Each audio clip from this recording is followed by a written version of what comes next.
pratica che nessuna sponsorizzazione da parte dei privati, aiuto dei privati, ringraziamo tutti ma ci arrangiamo come abbiamo fatto nel 2010 e questo ci ha permesso di avere un bel risultato anche amministrativo e poi infine ovviamente una campagna che parla dei fatti, parla di quello che abbiamo fatto perché noi le persone guardiamo nelle palle degli occhi come si dice in Veneto con i risultati, quei risultati amministrativi che tutto il mondo ci riconosce. Una campagna pop la definita, non teme di essere accusato di una campagna demagogica populista? No, campagna pop vuol dire che il popolo, quando voi vedete che parlano di me e il meccanico con la tuta in officina, piuttosto che l'impiegata, il lavoratore in fabbrica, il pescatore con le vongole, io dico che è pop, è popular, cioè è del popolo ed è esattamente quello che vogliamo, che è quello che ci sentiamo, fuori dai salotti, in mezzo alla gente. La sua avversaria dice che la sanità veneta non è più un'eccellenza. Peccato che il resto dei veneti non la pensino come lei. Perché magliette non sente?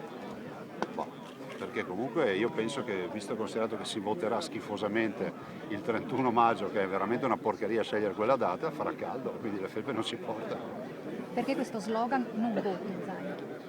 Ma perché è un fatto di rispetto nei confronti dei cittadini, è una scelta, non è un voto di una persona, il voto è qualcosa da prima repubblica, si sceglie una persona e perché molti cittadini ci hanno scritto, ci hanno telefonato, si sono messi a disposizione e dicevano sempre, ma perché io scelgo Zaia? Quante volte si sente dire io scelgo puntini qualcuno, scelgo qualcosa.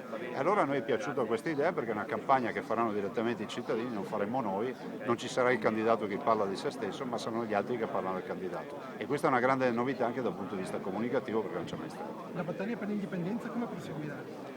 Indipendenza e autonomia sono due referendum sui quali io ho mandato dal Consiglio regionale di portarli avanti, sono consultivi, non sono sovversivi, sono democratici, non hanno alcuna velleità di sconquassare chissà cosa e peccato è che Roma, che è il governo, li abbia impugnati tutti e due dicendo che i veneti non possono esprimersi su questi due temi, semplicemente un'espressione democratica e consultiva.